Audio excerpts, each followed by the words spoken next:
अर्नाळ्याच्या समुद्रात 2 मुलं बुडाल्याची घटना समोर आली आहे। बुडालेल्या 2 अल्पवयीन मुलांचा शोध अद्यापही सुरू आहे। शोध कार्यासाठी कोस्ट गार्डची मदत घेण्यात येते।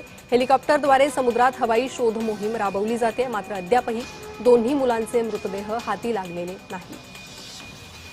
शोध कार्यासाठी कोस्ट गार्डची मदत सुरू आहे।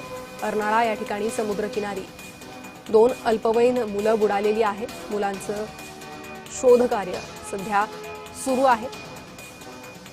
अद्यापही या दोन्ही मुलांचा काही शोध लागलेला नाही। हेलिकॉप्टरच्या सहाय्याने समुद्रात शोध मोहीम राबवली जाते। त्या शोध मोहिमेवेळचीच ही दृश्य आहे।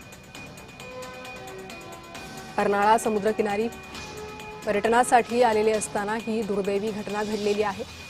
2 अल्पवयीन मुलं समुद्रात बुडाली आहेत। सध्या पोलिसांकडून या दोन्ही अल्पवयीन मुलांचा शोध घेण्यात येतोय।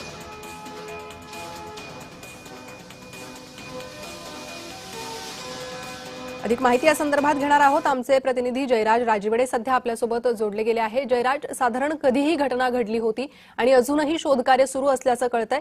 कुठपर्यंत आलेलं आहे शोधकार्य आणि किती वेळात हे मृतदेह मिळू शकतात असा अंदाज आहे? नक्कीच प्रणिता, ही काल सकाळची घटना आहे। 4 मित्र हे अर्नाळा समुद्रकिनारी गेले होते आणि तिथे समुद्रामध्ये पोहण्याकरिता गेले होते, पण मात्र समुद्राच्या लाटा या मोठ्या होत्या आणि एकूणच पाहायला गेलं तर पूर्णतः